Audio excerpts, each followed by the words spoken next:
Bismillahirrahmanirrahim. Assalamualaikum warahmatullahi wabarakatuh. Perkenalkan, nama saya Raffi Pramanatyaswara, mahasiswa Ilmu Komunikasi Universitas Muhammadiyah Yogyakarta. Peserta mata kuliah Metode Penelitian Kualitatif tahun 2022. Pada video ini saya akan menjelaskan tentang analisis framing, analisis naratif, dan analisis semiotika. Untuk yang pertama, mari kita lihat analisis framing.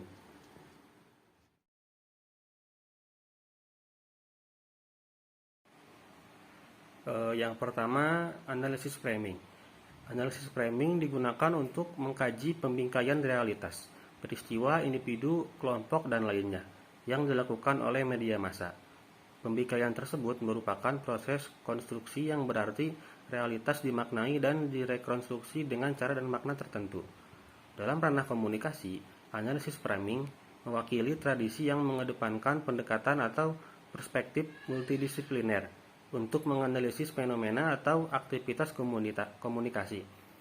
Analisis ini mencermati strategi seleksi, penonjolan, dan tautan fakta ke dalam berita agar lebih bermakna, lebih berarti, atau lebih diingat untuk menggiring interpretasi halayak sesuai perspektifnya. Adapun landasan teoritik analisis framing. Yang pertama, perspektif komunikasi. Analisis framing dipakai untuk membedah cara-cara atau ideologi media saat mengkonstruksi fakta, cara pandang yang digunakan oleh wartawan ketika menyeleksi isu dan menulis berita. Yang kedua, perspektif sosiologis. Memelihara kelangsungan kebiasaan kita mengklasifikasi, mengorganisasi, dan menginterpretasi secara aktif pengalaman hidup kita untuk memahaminya. Kemudian yang ketiga, perspektif psikologi. Framing dilihat sebagai penempatan informasi dalam konteks yang unik, sehingga elemen-elemen tertentu suatu isu memperoleh alokasi sumber kognitif individu lebih besar.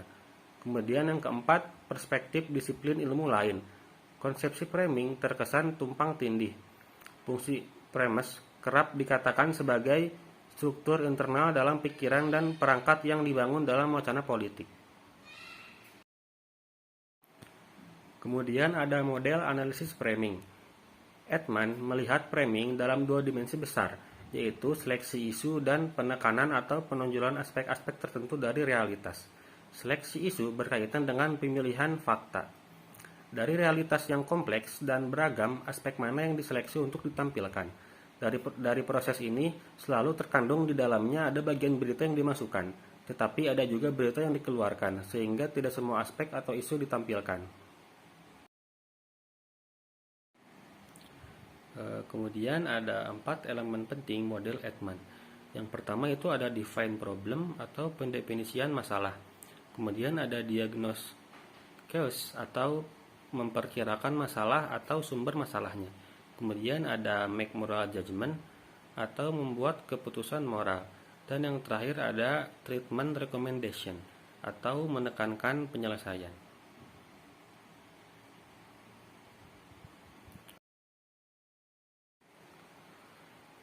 Adapun model analisis framing yang lain, menurut Pan dan Kosicki dalam tulisan mereka yang berjudul Framing Analysis and Approach to News Discourse, mengoperasionalisasikan 4 dimensi struktural teks berita sebagai perangkat framing, yaitu yang pertama ada sintaksis. Sintaksis yaitu berhubungan dengan bagaimana wartawan menyusun peristiwa-peristiwa, opini, kutipan, pengamatan atas peristiwa ke dalam bentuk susunan kisah berita. Struktur sintaksis dapat diamati dari bagian berita atau headline yang dipilih, lead yang dipakai, latar informasi yang dijadikan sandaran, dan sumber yang dikutip, dan sebagainya. Kemudian yang kedua itu ada skrip. Struktur skrip melihat bagaimana strategi bercerita. Struktur ini melihat gaya bertutur yang dipakai wartawan dalam mengemas peristiwa. Kemudian yang ketiga ada tematik. Struktur tematik berhubungan dengan cara wartawan mengungkapkan pandangannya atas peristiwa ke dalam proposisi, kalimat, atau hubungan antar kalimat yang membentuk teks secara keseluruhan. Struktur ini akan melihat bagaimana pemahaman itu diwujudkan ke dalam bentuk yang lebih kecil. Kemudian yang keempat ada retoris. Struktur retoris berhubungan dengan cara wartawan menekankan arti tertentu. Dengan kata lain, struktur retoris melihat pemakaian pilihan kata, idiom, grafik, gambar yang digunakan untuk memberikan penekanan pada arti tertentu. Kemudian masuk ke analisis naratif. Untuk definisinya yaitu menurut Webster dan Metrova, narasi atau naratif adalah suatu metode penelitian di dalam ilmu-ilmu sosial. Inti dari metode ini adalah kemampuannya untuk memahami identitas dan pandangan dunia seseorang dengan mengacu pada cerita-cerita yang didengarkan ataupun tuturkan di dalam aktivitas sehari-hari. Penelitian naratif adalah metode riset yang senantiasa dipergunakan dengan menceritakan sebuah kasus terkait individu atau kelompok mengenai kehidupannya dalam bentuk lisan ataupun tulisan. Adapun jenis-jenis penelitian naratif. Jenis narasi dapat dilihat dengan mengetahui pendekatan apa yang digunakan. Menurut Paul Kinghorn, tahun 1995, ada dua pendekatan yang bisa diambil, yaitu pendekatan dengan membedakan antara analisis narasi dan analisis naratif. Dapat dipahami juga dengan narasi sebagai data sebagai narasi. Yang pertama, analisis narasi, sebuah paradigma dengan cara berpikir untuk membuat deskripsi tema yang tertulis dalam cerita atau taksonomi jenis. Kemudian yang kedua, analisis naratif, sebuah paradigma dengan mengumpulkan deskripsi peristiwa atau kejadian dan kemudian menyusunnya menjadi cerita dengan menggunakan alur cerita. Dari kedua pendekatan tersebut, pendekatan kedua adalah untuk menekankan berbagai bentuk yang ditemukan pada praktek penelitian naratif.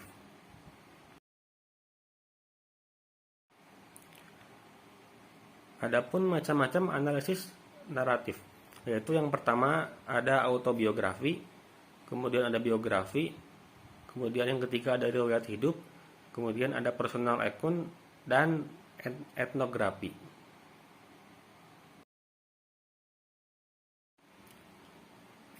Kemudian yang ketiga ada analisis semiotik. Semiotika atau ilmu tanda mengandaikan serangkaian asumsi dan konsep yang memungkinkan kita untuk menganalisis sistem simbolik dengan cara sistematis. Analisis semiotika yaitu sistem yang memandang entitas-entitas tertentu sebagai tanda-tanda atau sebagai sesuatu yang bermakna. Analisis semiotik berupaya menemukan makna tanda termasuk hal-hal yang tersembunyi di balik sebuah tanda atau teks, iklan, dan berita.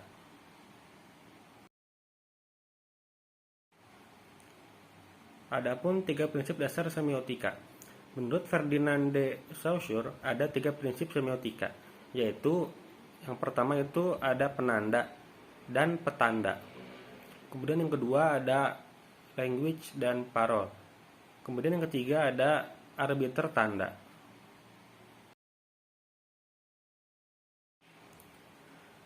Mungkin cukup sekian penjelasan dari saya dalam video ini.